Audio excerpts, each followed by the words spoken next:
ఫ్రీగా ఉండవు దగ్గర ఉండాలి, దూరంగా ఉండాలి పిల్లండి.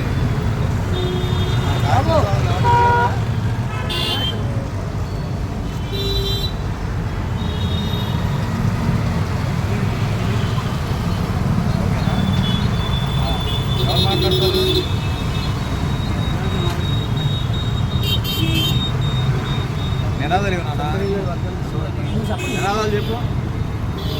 జోహార్ పుచ్చలపల్లి సుందరయ్య గారు, జోహార్ పుచ్చలపల్లి సుందరయ్య గారు, జోహార్ పుచ్చలపల్లి సుందరయ్య గారు, జోహార్ పుచ్చలపల్లి సుందరయ్య గారు, జోహార్ కార్మికుల పోరాట వీరుడు పుచ్చలపల్లి సుందరయ్య గారు, జోహార్ పుచ్చలపల్లి సుందరయ్య గారు, జోహార్ సమరవేలాంటి పుచ్చలపల్లి సుందరయ్య గారు, జోహార్ కార్మిక నాయకులు పుచ్చలపల్లి సుందరయ్య గారు, జోహార్ పుచ్చలపల్లి సుందరయ్య గారు, జోహార్ పుచ్చలపల్లి సుందరయ్య గారు, జోహార్ పుచ్చలపల్లి సుందరయ్య గారు.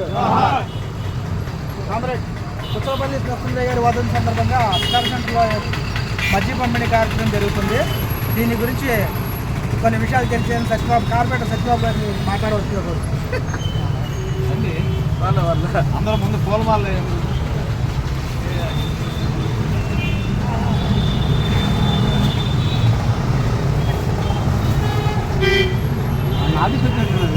వచ్చాం.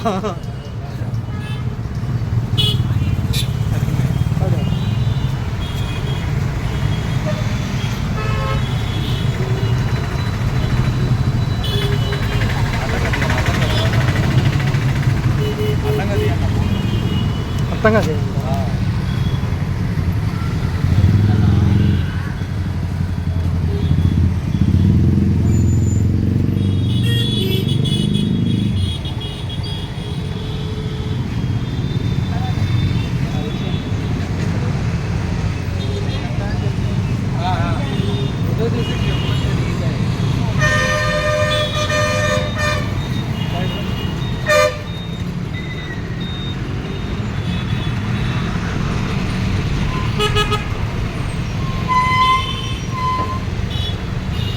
మీరు ఫోటో దిగండి, మీరు ఇద్దరు ఉండండి. మీరు రండి,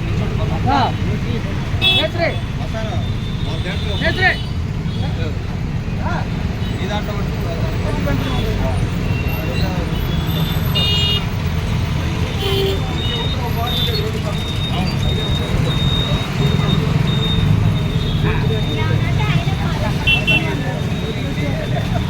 వస్తున్నా వస్తుంటే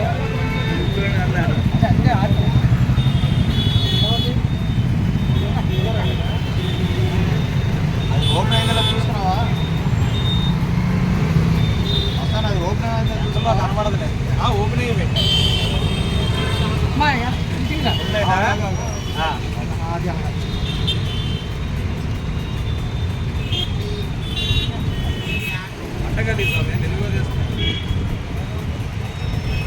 చాలా బాధగా ఉంది. జనాభా లేరు, నాయకులు ఎవరు, లీడర్స్ ఎవరో తెలియట్లా. బయట ప్రజలకి పొలిటీషియన్స్ని అడోర్ చేస్తున్నారు కానీ అసలైన వాళ్ళని అడోర్ చేయలేకపోతున్నారు, అభిమానించలేకపోతున్నారు. చాలా బాధాకరం.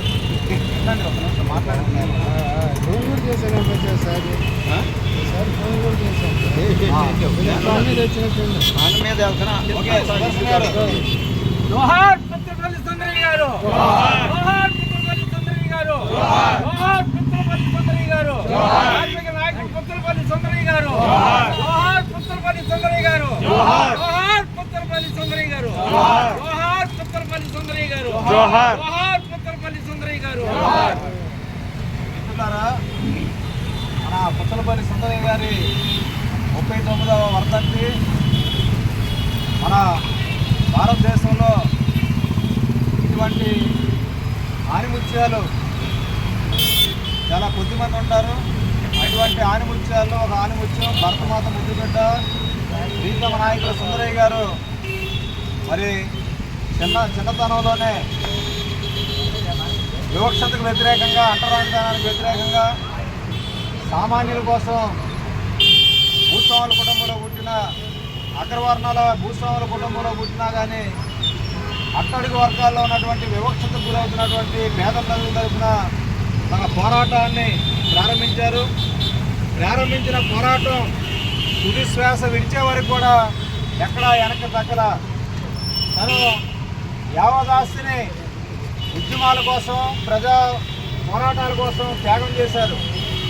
చివరికి పిల్లలు పుడితే మళ్ళీ మమకారాలు పెరిగి కుటుంబ బంధాలు పెరిగిపోయి ప్రజలకు ఎక్కడ దూరం అవుతామో, కాబట్టి నాకు పుట్టే ఒక బిడ్డ కన్నా ఈ దేశంలో ఉన్న కోట్లాది మంది బిడ్డలు నా బిడ్డలు, ఆ బిడ్డలందరి కోసం నేను బతుకుతాం, ఆ బిడ్డలందరి కోసం ఈ పోరాటంలో ముందుకెళ్తామని కామ్రేడ్ లీలావతి గారితో వివాహం అయిన తర్వాత ఇరువురు ఏక అభిప్రాయంతో ఈ సంతానం మన ఇరువురి సంతానం మనకు అవసరంలా, ఈ దేశంలో ఉన్న బిడ్డలందరూ మన బిడ్డలుగా మనం భావించి ఈ ఉద్యమంలో ముందుకెళ్దామని వారు చేసినటువంటి త్యాగం అసమానతమైన త్యాగం.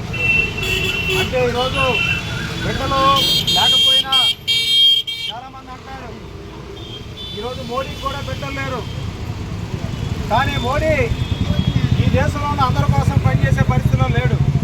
కానీ సుందరయ్య గారు అందరి కోసం తన పని నడిపాడు.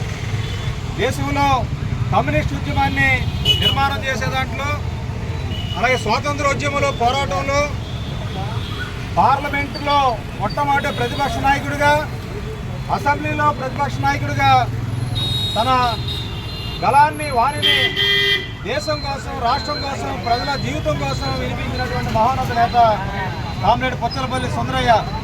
అటువంటి సుందరయ్య గారి యొక్క ఆశయాలు, స్ఫూర్తి ఈరోజు మన ప్రజలందరికీ చాలా అవసరం.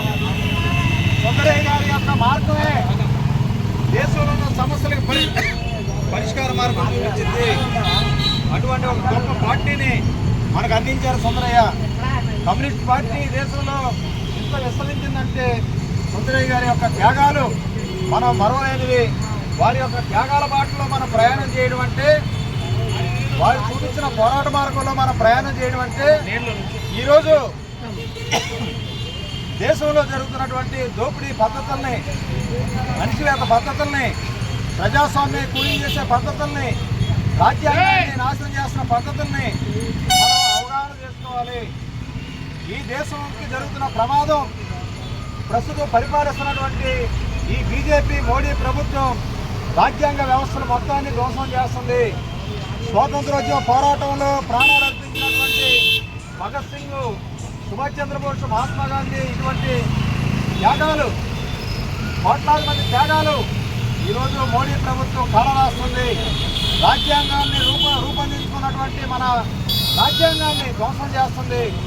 ఎన్నికల వ్యవస్థని కొత్తడం చేస్తుంది. న్యాయ వ్యవస్థని కొత్తడం చేస్తుంది.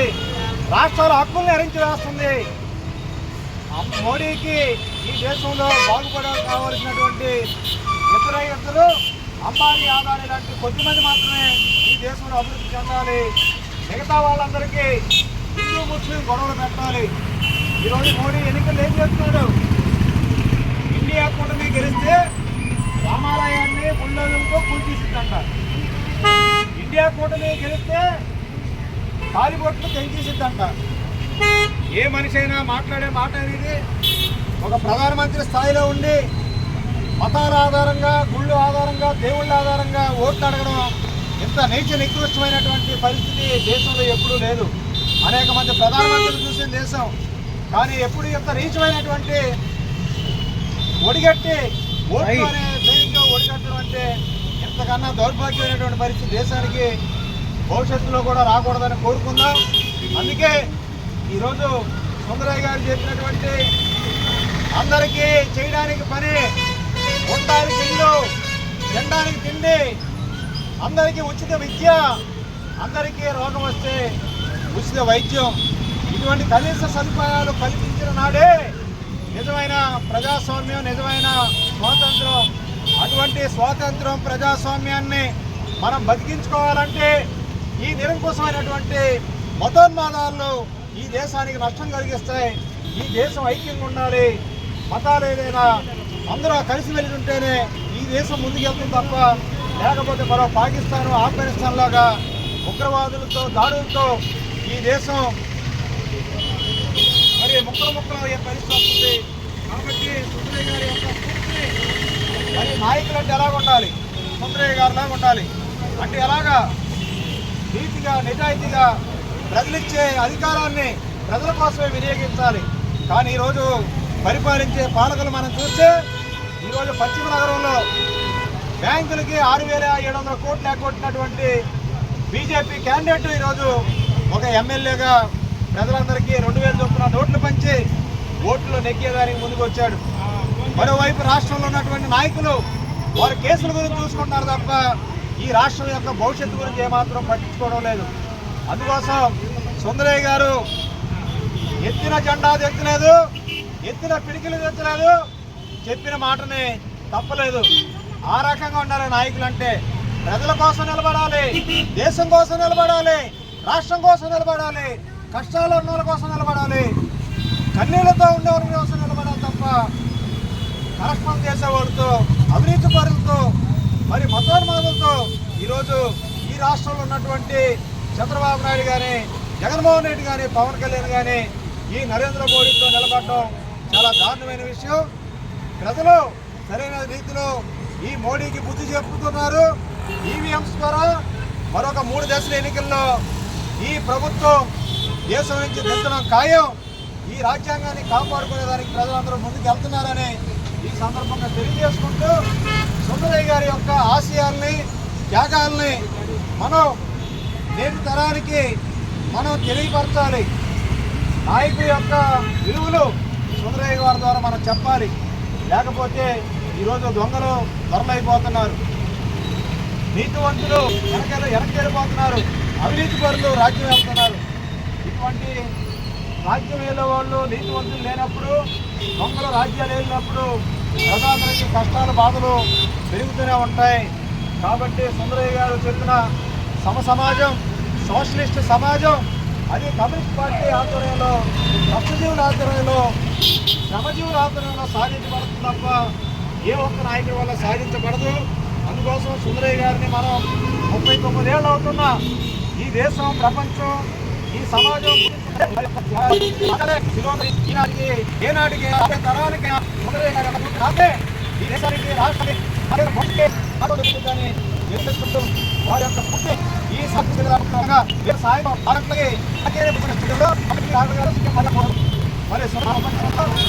పరిధిలో ఏంటి మన కర్తవ్యాన్ని అసలు ఈ సమావేశంలో కూడా, ఆ సెమినార్లో కూడా మనం అందరం రేపు సాయంత్రం 6 గంటలకు ఈ కార్యక్రమంలో ఉన్నటువంటి పెద్దలందరికీ